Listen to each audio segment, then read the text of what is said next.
How nice.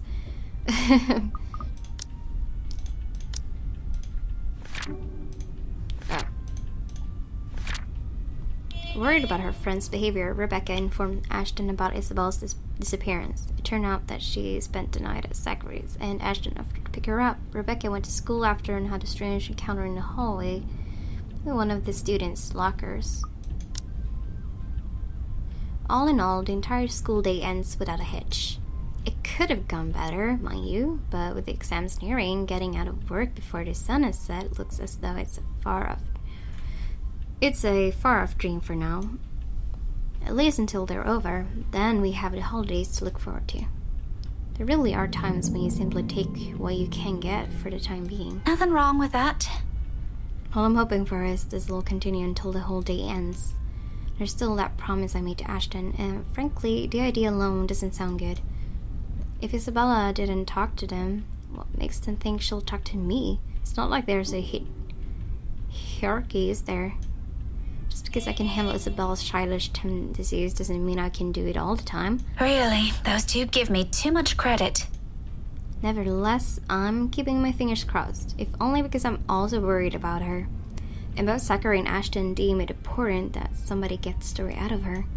Here's to hoping it's got nothing to do with that letter. Again. I understand she feels a bit stressed lately, but keeping that story going on for more than a week is...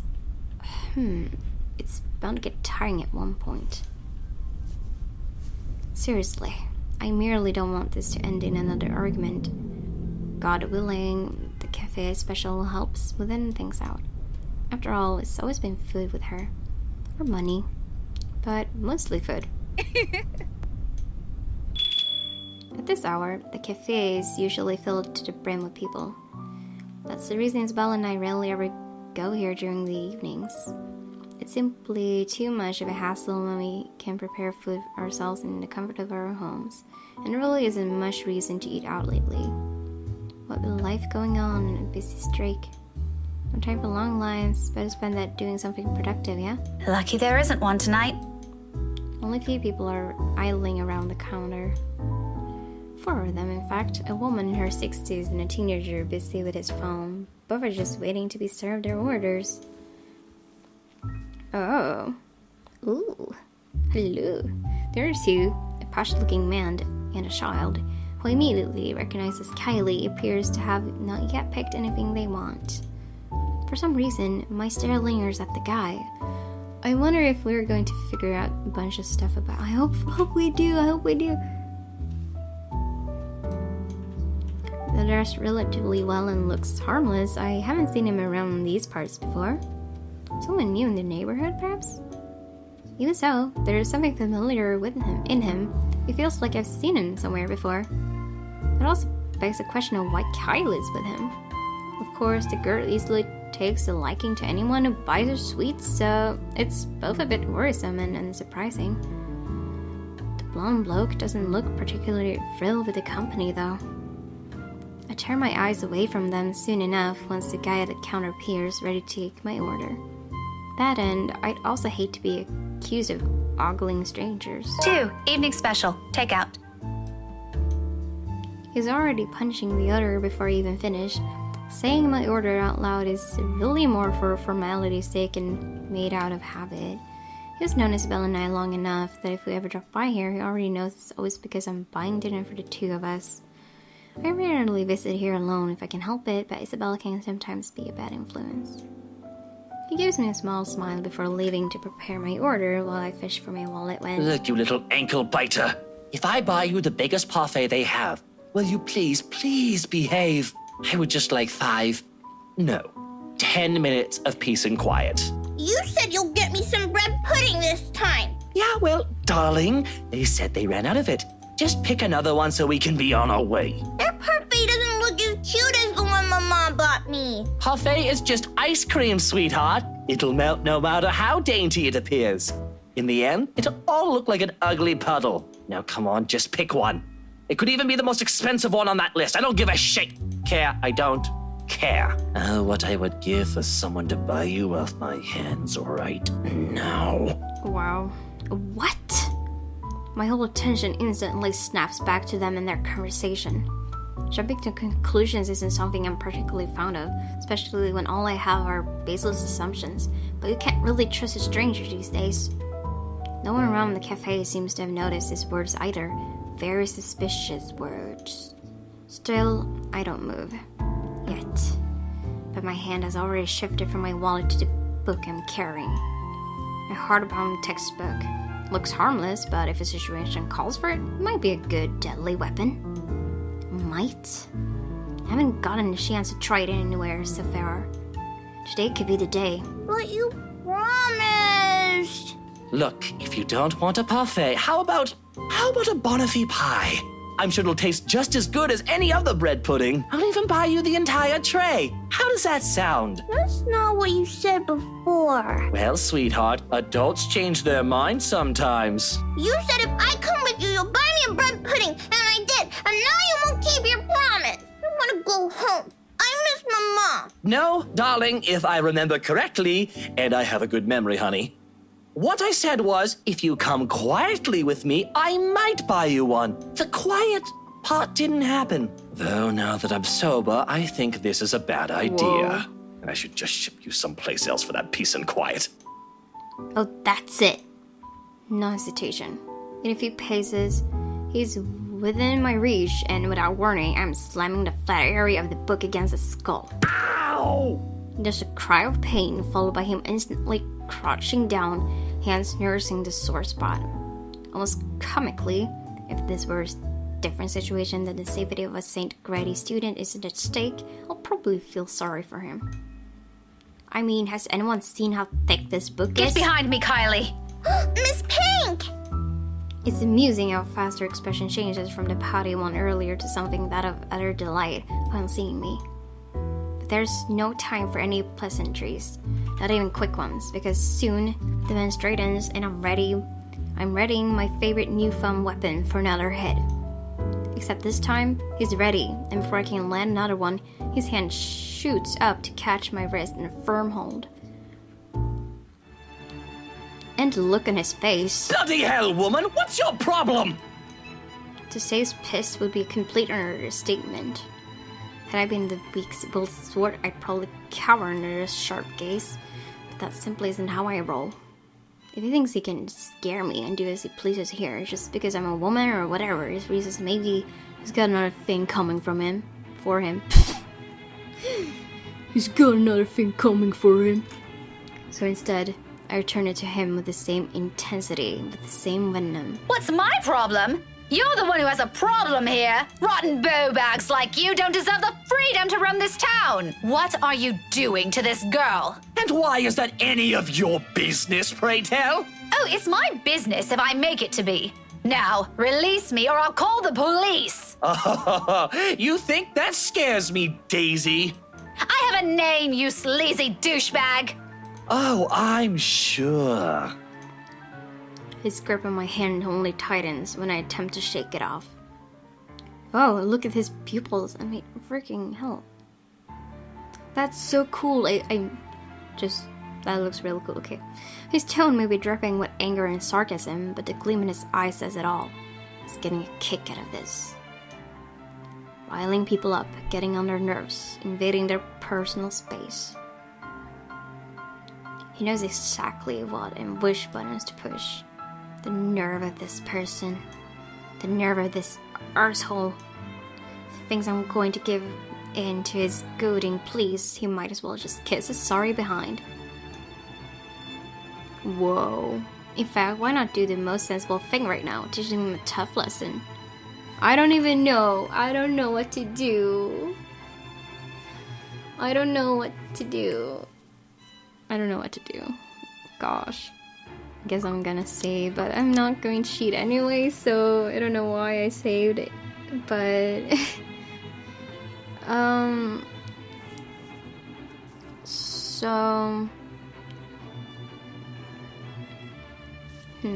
what is their relationship? It's actually pretty high. Like, that's strange. It's even higher than Marianne. That's odd.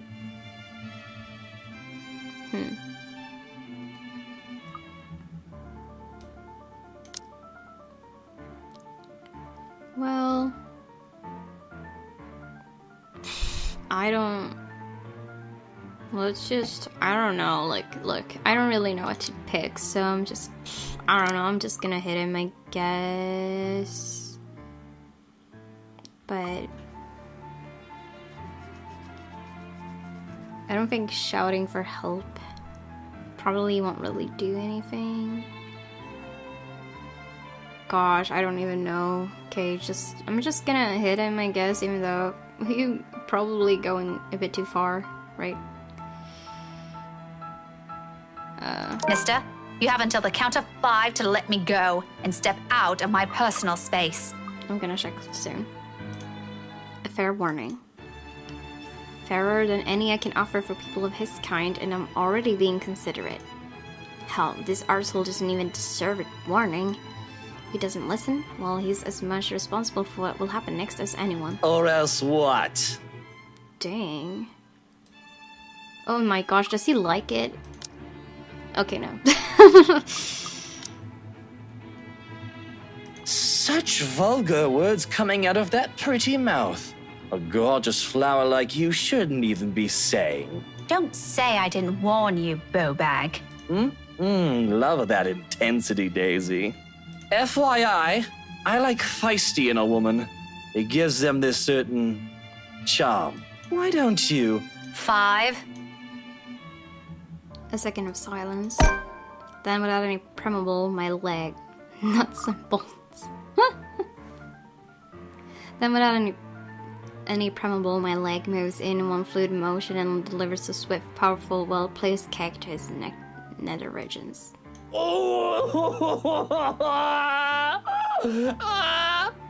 Needless to say, the effect is instantaneous. He yelps, abruptly drops his hold on me, and kneels over, howling from this pain. I can see tears forming at the corners of his eyes, too. Though the mere sight of it prompts not an ounce of remorse from me. It would have been gentler if he isn't such a dirty little prick with an ego too big for his head. Too bad. Where are this obliterates any chance of him ever procreating remains to be known, but a part of me is already praying he doesn't ever breed after this. Oh, that's already too late, unfortunately. I have no need for more of him in this world. You mad woman! I warned you, you ass! Why, this is harassment, I'm telling you! Harassment! It is, though. I mean, it is. I agree with him. I do. It is harassment. Then why don't you tell that to the police once they get here, You despicable! Whatever you're assuming I am, I'll have you know it's all in your head. None of it's true. You best have that pretty brain of yours checked before that gets worse. What is wrong with you? Is this the face of someone who'd do anything suspicious? Yes? Oh? You don't think a stranger luring an innocent child with promises of sweets before whisking them away from their parents doesn't warrant any suspicion? Oh gosh, this is not it at all, though. Right. Okay, well, I wonder now. I'm starting to wonder, like, what if the ghost, whatever she is, wants to put the blame on him? Or something like that, because it reminds her of that other dude that was living back in the days. Maybe. You have a very funny definition of suspicious, asshole. Maybe you're the one who should have that head of yours checked. The kid asked me to buy her sweets. You're the one who's suspicious here. I'll have you know, I have a wife. That much at least appears to have a silver of truth to it. He even makes a show of brandishing his left hand to my face with much flourish. Sure enough, a wedding ring is there, though all that earned him is an unimpressed glare from me. Immediately, a small part of me starts to feel sorry for whatever poor woman married this child.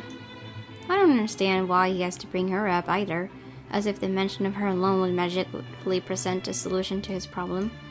She must really be a remarkable woman if she can handle a dirtbag like him. And even my wife of all people in this bloody city, has never, I'm telling you, accused me of such a scandalous thing? You crazy woman!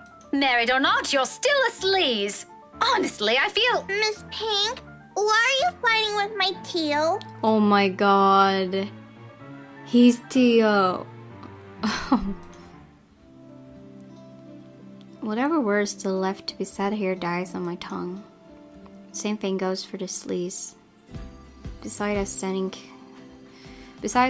Kylie, gawking at us with that same curious stare she often brings with her. I know that look all too well. A precocious child through and through. She doesn't say anything further. Her gaze simply moves between us, eyeing us both carefully, clearly anticipating an answer. From my experience, when it gets like this, which you'll learn her age is a sure sign they won't leave you until you've given them an answer they're satisfied with. Lying won't do either. It has dissolved into a shouting match, for heaven's sake. And did she just say Tio? Something falls straight to the pit of my stomach at that. But my tone is gentle when I finally address her, void of any apprehension in what might be the first hints of embarrassment. I pointedly ignore the letter. It can very well be just the hunger speaking. Kylie, sweetie, do you know this oath? Yeah, he's Tio Luke. Right at the moment, my brain stops. Every line of thought, every argument I still have against the men beside me dissipates in a haze. Amidst all of it, one memory gets triggered from a few days ago. Tio? The one you mentioned before? The uncle? The guy Rowan wanted to impress? Or was that a dare? I'm sorry, I can't recall. Is it the one who promised he'll take Big Brother someplace cool? Yeah, the one and the same. Don't you know who he is? I sure as hell don't, darling. Because if I do, I wouldn't have let everything I've said earlier come out of my mouth. He's my Tio Luke. Gazillionaire extraordinaire, am I? No, the fairy godfather. He's your godfather. That's nice. The one and only. Did I get that right, Tio? More than right, sweetheart. I'm sure Miss Pink here understood everything you said quite perfectly. This is very awkward. Whatever it is that landed at the bottom of my stomach prior has shot straight up to my face and stayed there. The heat from it slowly spreading to my cheeks, coloring my face in almost the same shade as my hair. If only the earth would swallow me whole here and now. His eyes are on me. I can feel them, yearning, mocking. I can't even bring myself to look at him. What's in there? Amusement. I doubt it. He's probably having the time of his life right now. But I know. I can hear the sneer in his tone alone when he talks. He has that smug grin on him, which I may or may not want to punch off his face at present just for the hell of it. But damage tone control. I need to do some damage control before this whole thing goes south. No. I mean, oh shit. I guess right, jeez, I don't know. I guess I will apologize to Luke because I did like freaking, kick him in the balls. So, yeah.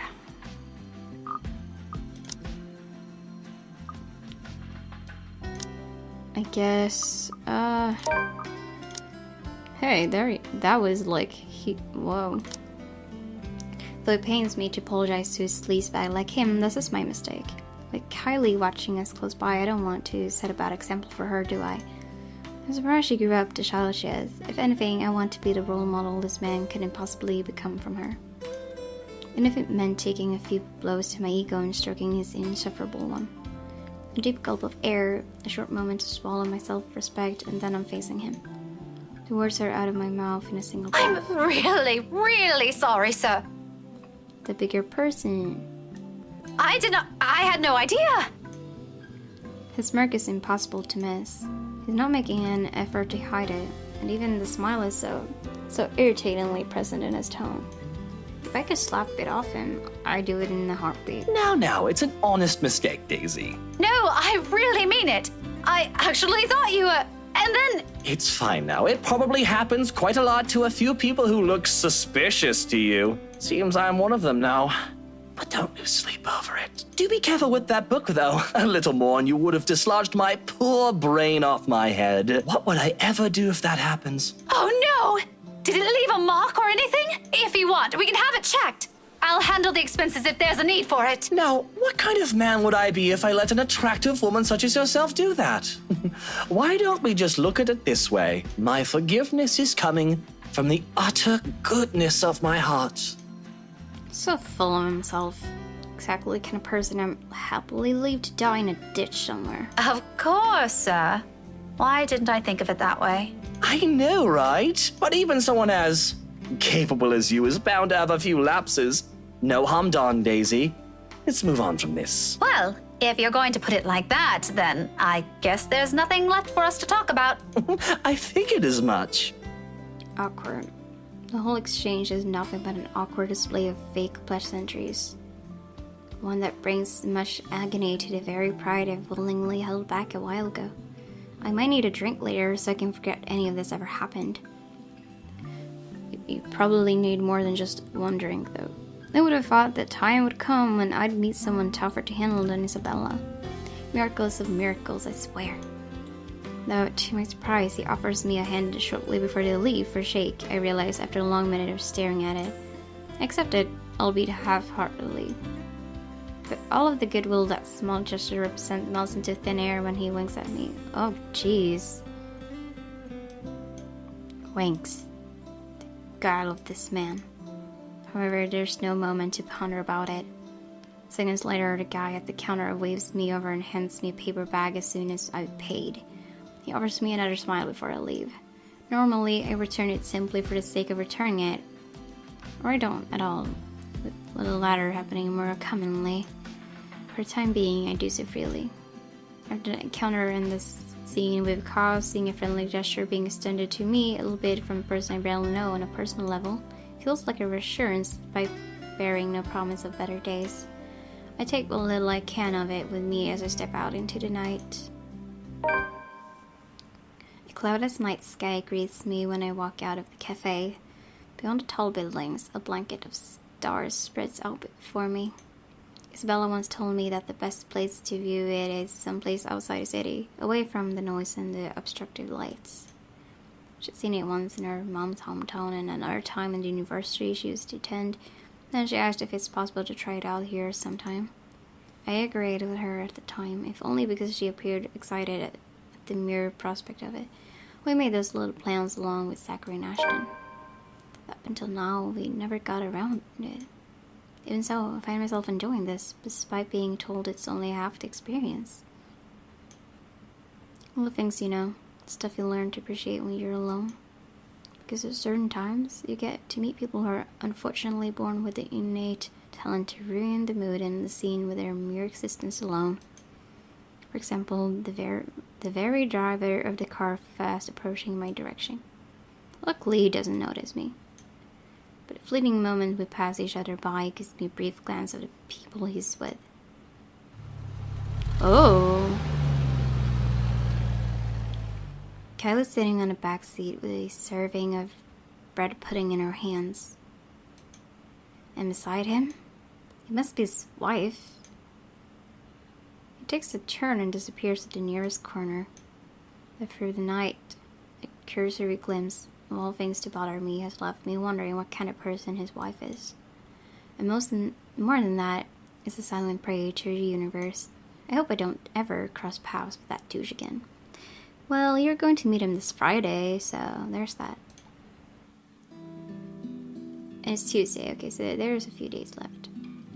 After having such an eventful day, anyone will think nothing will surprise me anymore. But here I am, standing at the top of the stairwell, watching an odd scene unfold before me. Relief crosses my mind first, followed by confusion. And we're going to read this.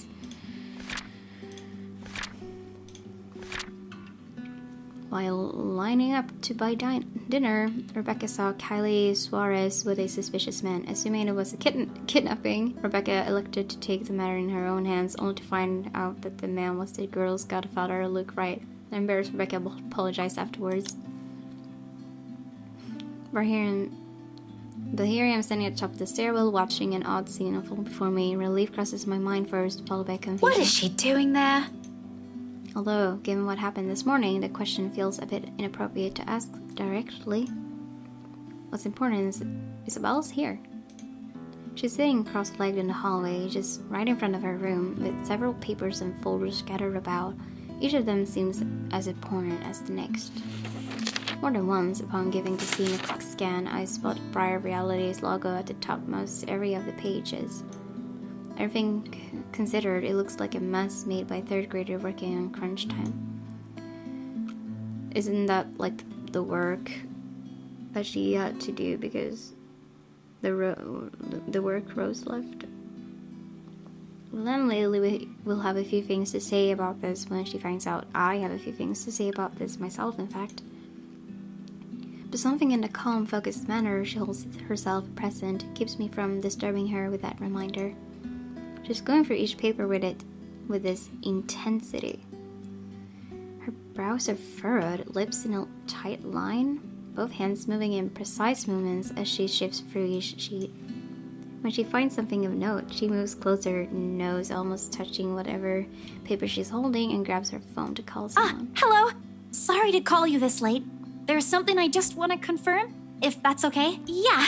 Oh, okay. Thanks anyway. Not that one either. It's a cycle. She goes through call after call.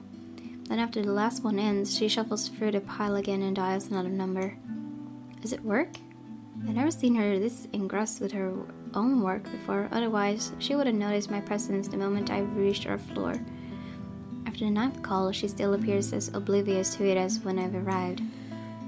When she lets out a loud sigh this time, I immediately take that as an opportunity to interrupt. Isabella, you know the house rules here. At once, her head jerks back and hits the concrete wall behind her with a thumb. Oh gosh, I hate that. There's Isabella I know. Glad it's still there. I allow her a moment to nurse it before speaking again. Becca, you're late. Yeah, I ran into a little trouble at the cafe. But I brought food for the two of us, if you haven't eaten anything yet. As anticipated, she grins once I raise the bag of food I'm holding. Yet, it doesn't reach her eyes. There's nothing of the cheerful glint in it this time. Just a hollow tone for the sake of being polite. Ashton's right. Something's happened. Yeah, maybe later. I've got to finish this first. Just leave it here. I'll eat it once I'm done. Thanks, Becca. You can't eat this here. You know how the landlady would react. Why are you even working outside? Your room's right there. I know. Sorry. It just feels stuffy in my apartment right now. I'll go back inside once everything's been aired out. I promise. That has never bothered you before. Well, it bothers me now. Oh, really? Just now? I find that hard to believe. Yeah? Shouldn't you be happy? I mean, you've been complaining even if it's not your room. Now I know how you're feeling when it's messy, so I'm going to clean. Isn't that a good thing? Despite what's supposed to be a good news, an exhale comes from me, drawn out and slow. It's a good thing, Isabella. Believe me. But you're as bad as Zachary at lying. What's really going on? She hastily averts her eyes. A surefire indicator this is going to be one of those lengthy conversations that can possibly end with the other person getting angry. Again, it's one thing I'd like to avoid tonight at all costs. Still, I made a promise to Ashton and Zachary. If she didn't talk to them, who else is she going to talk to? If she keeps this all to herself, who knows what might happen? Isabella, you can tell me. Is it about your family? A slight movement of her lips, although a frown is a reaction at least. I'm getting there. Rose? She merely shakes her head. Just a little more. Come on, I know something happened. I don't know if it's because of Rose, but I know it's related to her somehow. You weren't here when I visited this morning, and both Zachary and Ashton are worried about you. If you don't want to tell them, you can tell me. Does it have something to do with work? Office? If I didn't know her, I might have missed it. She shifts then, her fists clenching tight and teeth biting her lower lip, and there's fear. The look of terror in her is the last thing I expected to see out of everything. Her mouth trembles briefly before she opens them. When she finally voices it out, the words simply spill out of her mouth. One after another. All of it. True to what I promised her to listen. Because this is something she's been keeping to herself, even from the two most dependable people I know. The fact she chooses to tell me this speaks a lot to me. Becca, she was there again last night in the office. Boss passed me all of Rose's Lurk load yesterday for the Ermengarde mansion. I had to stay late to finish them all. And then, when I was about to go home, I saw her. I saw her again. She was standing in front of me again last night, Becca. I couldn't get away. She was blocking the door. If I hadn't hidden myself, even if I made the tiniest noise, if she found me, Becca, she almost did. If she saw me under my table, I think that would have been the end of it. As we all know, since I did fail a few times before getting it right. I'm scared.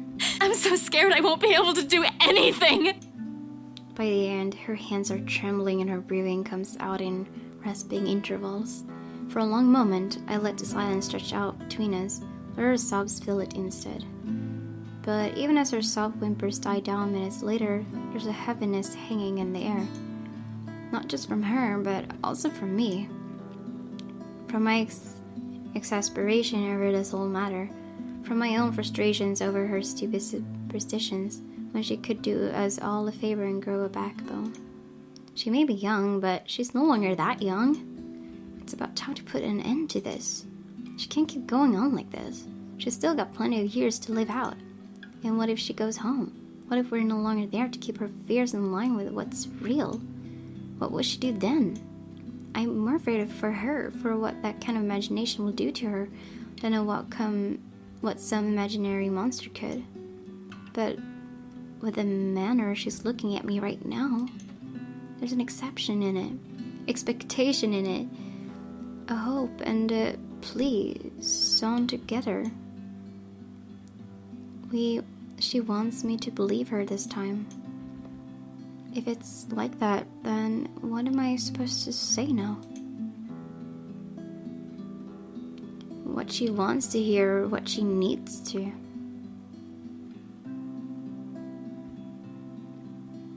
No, she doesn't need to hear like this again, because there are things going on. We need to figure it out together, so... As much as I want to set her straight, a reprimand isn't what she needs right now. But with that pouty face she's giving me, I doubt it will even end well if I push it. I know her. When she wants to be stubborn, she's stubborn. But there are moments when she can be acquiescent too. Times when she will be more accepting of what I tell her, despite her inclination to disagree with it. That talk can wait. In the meantime, I'll be the ear that listens to her without judging her, without criticizing her, despite my own opinions on it. You should have called me. She stares at me like I've grown another head, and the laughter slips out before I can stop myself. There? I can't do that! What will you do? Hit her with a book? You'll be dead before that happens. And... That isn't what I'm talking about. After you got out, you should have phoned me. You didn't have to go to Zachary's. The corners of her mouth curl up. A sheepish smile, by general definition. But this is Isabella. Her smiles are never half-hearted, never lacks her high spirits. In spite of this, I know everything's going to be okay. Somehow. After all, she's learned how to pick herself up long ago, long before we met. Oh, yeah. Sorry. I don't even remember how I ended up in Zach's place. I was in a hurry to get out of the office, and it was already late. Besides, I don't really think you'll believe me if I wake you up over something like that. That's beside the point. True or not, There are people who will always be concerned about you. There's Zachary, but he's the first person you went to, and you didn't tell him anything. You just slept there. There's Ashton too, and me. But how do you think I'll be able to explain to your aunt or your family if you suddenly disappeared? Think about that. Right. I'll remember that next time. Then she grins. Playful and mischievous, a preamble to an old banter. It's still not quite there, still not quite her usual self, but with it, I know we're bound to get her back soon. Mom. I told you not to call me that. I send an elbow to her side for added measure, but when laughter follows the familiar gesture, none of it is unexpected. This is what's comfortable. This is how we found an equal ground despite our stark differences. So for the moment, I accept things as they are. Afterwards, a hush stretches out before us. For Isabella, this is rare. This isn't her. Yet, in this moment, as she fiddles with the edge of another paper near her, as she hugs her knee close to herself and lets the pensive expression linger on her, it feels strangely fitting. As if this is where everything's supposed to lead to if we allow it long ago.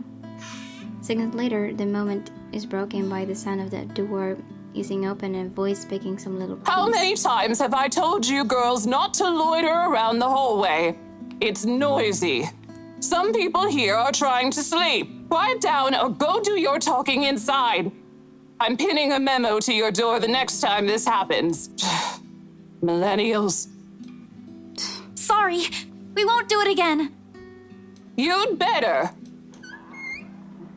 The door closes and Isabella starts gathering the mess she's made, carefully stacking them all in her arm. At a loss for what to do, I help pick them and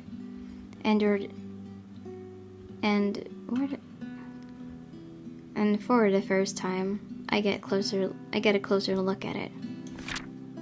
Completely unintentional, of course, but it catches my attention nevertheless, and a confused frown makes its way to my face. Why is she looking through this? I look to her for an explanation, but she immediately ignores the question in my eyes, takes the paper off my hands, and finishes cleaning up. The last paper she puts on top is a letter. The one she supposedly found in the mansion and was probably the root cause of this odd behavior. I shoot her a questioning look for that too.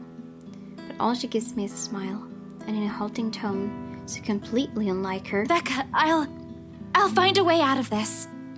You guys don't have to worry about me. Anyways, I should go. I'll see you later. Where are you going? Getting myself some food. Don't wait for me. Isabella walks away before I can stop her, before I can remind her I've brought food enough for the two of us. She quickly disappears down the stairwell, while I'm left standing in an empty hallway holding 2 bags of takeout. One of them will go uneaten tonight. Just an innocent, passing thought. One that I don't dwell much on as I head back to my room. I ignore all of it in the same way I've assumed I won't ever encounter that douche again.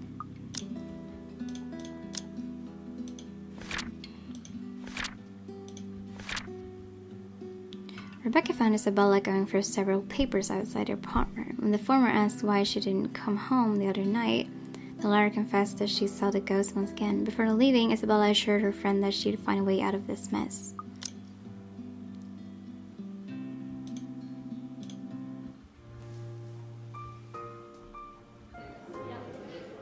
Bye bye, guys. Bye.